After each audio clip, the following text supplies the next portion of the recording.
Hello friends, आज हम लोग पढ़ेंगे सोनेट 60 जिसका टाइटल है लाइक एज द वेव्स, जो लिखा गया है विलियम शेक्सपियर के द्वारा। यह लिखा गया था 1509 में, पर इसे पब्लिश 1609 में करवाया गया था। इस सोनेट में विलियम शेक्सपियर ने बहुत अच्छी बात कही है कि टाइम किसी के लिए नहीं रुकता है। टाइम गुजरता जाता है। जिस तरह समुद्र की लहरें छोटे छोटे पत्थरों पर पड़ती है, वैसे ही हमें जो ज़िंदगी मिली है मिनट्स में, धीरे धीरे वो भी एंड की तरफ बढ़ती है। हर चीज़ अपनी जगह बदल रही है। हर मिनट जो पहले जैसा था वो अब पहले जैसा नहीं है। आगे बढ़ने के लिए हर चीज़ संघर्ष करती है। जब इंसान पहली बार पैदा होता है और रोशनी के समुद्र में आता है तो वह रेंगता हुआ मैच्योरिटी की तरफ जाता है और वहाँ पहुँचने पर उसे मैच्योरिटी का ताज पहनाया जाता है। तब आदमी सूर्य जैसे चमकने लगता है। जब वह मैच्योर हो जाता है तब उसमें ग्रहण लगने भी शुरू हो जाते हैं। यानी कि टाइम जो एक इंसान को सक्सेस गिफ्ट की तरह देता है, वही उस इंसान को ख़त्म भी कर देता है। और इंसान के सुंदर माथे पर टाइम फलती फूलती जवानी को भेज देता है और इंसान के सुंदर माथे पर दो बराबर लाइनें खोद देता है। मतलब कि झुर्रियाँ पड़ जाती है। समय सारी चीज़ों को खा जाता है, नेचर की सारी रेयर चीज़ों को खा जाता है और समय के आगे कुछ भी खड़ा नहीं रह सकता। लेकिन फिर भी मैं उम्मीद करता हूँ कि कुछ समय तक मेरी ये पोएम खड़ी रह सकती है टाइम के सामने। मेरी ये पोएम तुम्हारी वैल्यू दुनिया को बताएगी। टाइम के इतना निर्दय होने के बावजूद यहाँ इस पोएम के थ्रू विलियम शेक्सपियर जिसकी भी बात कर रहे हैं, उसकी ब्यूटी को बताना चाह रहे हैं पूरी दुनिया को, और कहते हैं कि टाइम किसी के लिए नहीं रुकता।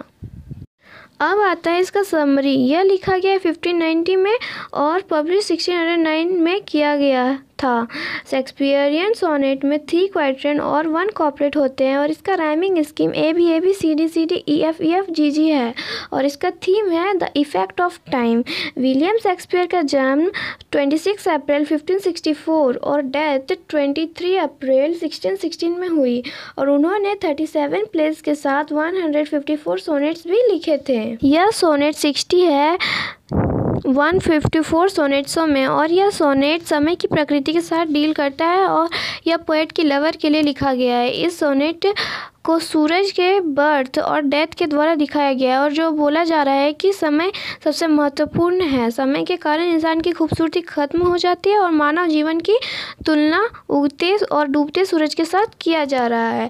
इस सोनेट में बताया गया है कि जैसे समय बीत रहा है वैसे ही मानव का जीवन भी बीतता जा रहा है। इसके फर्स्ट क्वाड्रेंट में पोएट बोल रहे हैं कि जिस तरह समुद्र की लहर छोटे छोटे पत्थरों पर पड़ती है, वैसे ही हमें जो ज़िंदगी मिली है वो भी एंड की तरफ बढ़ रही है। फिर सेकेंड क्वाड्रेंट में मानव जीवन की तुलना उगते डूबते सूरज के साथ किया गया है और बताया गया है कि मनुष्य रोशनी के सागर में रेंगता हुआ जाता है मैच्योरिटी को पाने के लिए, और जब वो वहाँ पहुँच जाता है तो उसे मैच्योरिटी का ताज पहनाया जाता है। फिर उसमें ग्रहण लगने भी शुरू हो जाते हैं। फिर थर्ड क्वाड्रेंट में टाइम को मॉन्स्टर के रूप में दिखाया गया है, क्योंकि उसी की वजह से हमारी ब्यूटी डाउन हो जाती है और चेहरे पर झुर्रियाँ आ जाती है और बोला जा रहा है कि समय के आगे कोई भी टिक नहीं सकता, चाहे कितना ही शक्तिशाली हो। फिर कॉपलेट में पोएट बोलते हैं कि मेरी ये पोएम टाइम के इतना निर्दयी होने के बावजूद ये तुम्हारी वैल्यू दुनिया को बताएगी और जब तक ये पोएम रहेगा लोग तुम्हें याद करते रहेंगे।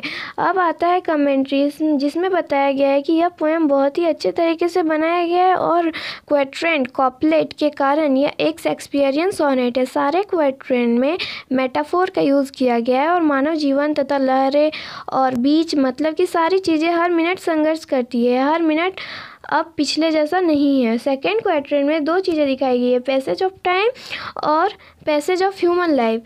मेटाफोर में सन, रेंगने और सी और ताज को दिखाया गया है। मतलब है कि मैच्योरिटी पाकर इंसान आसमान तक जाता है, फिर उसमें समय रूपी ग्रहण लग जाते हैं और वो अंधेरे में बदल जाता है। और इसी के साथ आज का टॉपिक ख़त्म हो गया। Please subscribe my channel. Thank you.